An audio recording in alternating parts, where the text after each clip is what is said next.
নমস্কাৰ ছাত্ৰ ছাত্ৰীসকল প্ৰত্যেককে স্বাগতম জনাইছো ষ্টুডেণ্ট গাইড ইউটিউব চেনেললৈ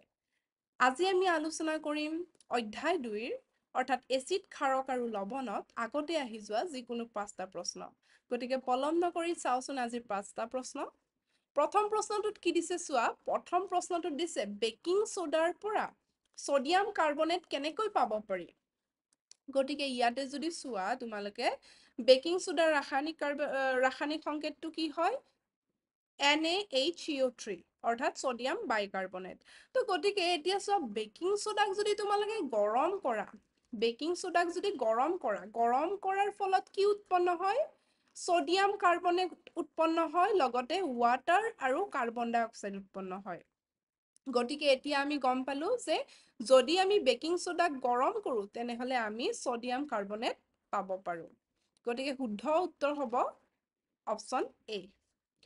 দ্বিতীয় প্ৰশ্নটো চোৱা দ্বিতীয় প্ৰশ্নটো দিছে তলৰ কোনটো খানেন্দ্ৰিক সূচক গতিকে খানেন্দ্ৰিক সূচক বুজাবলৈ হলে এইটো নিশ্চয় গোন্ধৰ লগত জড়িত হ'ব লাগিব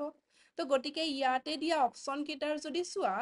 লিটমাছ হালধি ফিনলফথেলিন এইকেইটা কি হয় এইকেইটা হৈছে দৰ্শনেত্ৰিক সূচক তাৰ মানে ইহঁতক যদি তুমি এচিডত মিক্স কৰা আৰু ক্ষাৰকত দি পেলাই চোৱা তেনেহলে ইহঁতৰ বেলেগ বেলেগ কালাৰ দেখা হ'ব যেনেকৈ আমি লিটমাছ কাগজক আমি যদি এচিডত দিওঁ তেতিয়া ৰং নীলা লিটমাছ পেপাৰখন কি হয় ৰঙা ৰঙলৈ পৰিৱৰ্তন হয় তো এনেকুৱা ধৰণে ইহঁতৰ কি হয় ৰঙৰ পৰিৱৰ্তন হয় আনহাতে ভেনিলাটো যদি চোৱা ভেনিলাটো কি হয় ভেনিলাটো এটা খানেন্দ্ৰিক সূচক ইয়াক যদি তুমি ক্ষাৰকীয় দ্ৰৱত ডুবাই দিয়া তেতিয়া কি হ'ব তাৰ কোনো ধৰণৰ গোন্ধৰ অনুভৱ নহয় অৰ্থাৎ গোন্ধ নোপোৱা কিন্তু যদি তাক এচিডত দি দিয়া এচিডত কি হয় এটা বেলেগ গোন্ধ পাবা তো গতিকে কি হয় একেটা বস্তু আমি এচিড আৰু ক্ষাৰকত দিওঁতে বেলেগ বেলেগ গোন্ধ পালো অৰ্থাৎ গোন্ধটো চাই পেলাই আমি ক'ব পাৰো যে এইটো এচিড নে বেছ গতিকে ইয়াৰ শুদ্ধ উত্তৰটো হ'ব ভেনিলা বেছ মানে ক্ষাৰক হয় 3 নম্বৰ প্ৰশ্নটো চোৱা এইটো 2023 বৰ্ষতো আহিছে 25 বৰ্ষতো আহিছে তলৰ কোনটো যৌগিক সোডা এইটো সোডা দেই সোডা এচিড অগ্নি নিৰ্বাপন যন্ত্ৰত ব্যৱহাৰ কৰা হয় গতিকে চোৱা এচিড অগ্নি নিৰ্বাপন যন্ত্ৰত তলৰ কোনটো মানে যৌগ ব্যৱহাৰ কৰা হয় এতিয়া ইয়াতে যদি চোৱা ইয়াতে আছে সোডিয়াম বাইকাৰ্বনেট তো সোডিয়াম বাইকাৰ্বনেটটো ব্যৱহাৰ কৰা হয় কাৰণ কিয় কাৰণ আমি পাই আহিছো যে যদি আমি সোডিয়াম বাইকাৰ্বনেটক কি কৰো গৰম কৰো তেতিয়া কি উৎপন্ন হয় কাৰ্বন ডাই অক্সাইড উৎপন্ন হয় তো গতিকে আমি পালো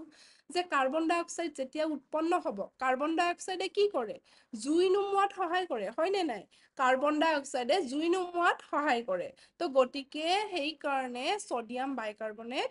কি কৰা হয় ব্যৱহাৰ কৰা হয় আৰু এটা বস্তু মনত ৰাখিবা